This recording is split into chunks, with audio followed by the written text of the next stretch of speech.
انہیں عبادت کرتے ہوئے دیکھا تو ان کے تلووں کو چاٹنے لگا. میں نے کہا شیر تو ان کے تلووں کو کیوں چاٹ رہا ہے؟ تو شیر کی یہ عمل دنیا کو سبق دیتا ہے. میرے چاٹنے کو دیکھتا ہے، اس نوجوان کے سر کو نہیں دیکھتا.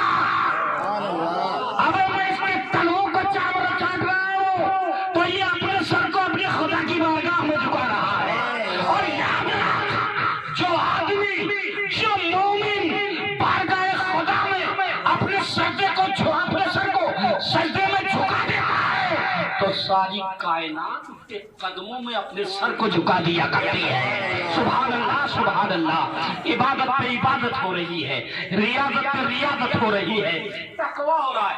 نئی عمر کا نوجوان ہے، اللہ کی عبادت کر رہا ہے. ایک دن عبادت کرتے کرتے ایسی پوزیشن آ گئی کہ نماز پڑھتے پڑھتے بیٹھ گئے اور بیٹھنے کے بعد استغراق شروع ہو گیا. استغراق کا مطلب ہے کہ آدمی یا تو خود ہوتا ہے یا پھر اس کا اللہ ہوتا ہے، تیسرے کا اسے پتہ نہیں ہوتا.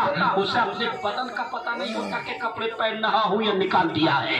اسے اپنی بھوک کا پتہ نہیں ہوتا، مجھے بھوک لگ رہی ہے یا نہیں لگ رہی ہے. اسے اپنے بدن کے احساس کا پتہ نہیں ہوتا کہ میرے بدن پہ کیا لگ رہا ہے. ایسے ہی عالم استغراق میں یہ نوجوان جب بارگاہ خدا میں رجوع کر گیا تب اچانک اس کے استغراق کو توڑنے کے لیے اب درخت پہ چڑیوں نے چہچہانا شروع کیا. جیسے ہی چڑیا چہچہائی اس کے استغراق میں خلل پڑا. تب اس نے عالم وجد میں اپنی زبان سے فرمایا، اے چڑیوں جو خدا کے ذکر میں خلل ڈال رہی ہو، تمہیں تو مر جانا چاہیے. اتنا بولا تھا کہ سمر کے زمین پہ گر گئی.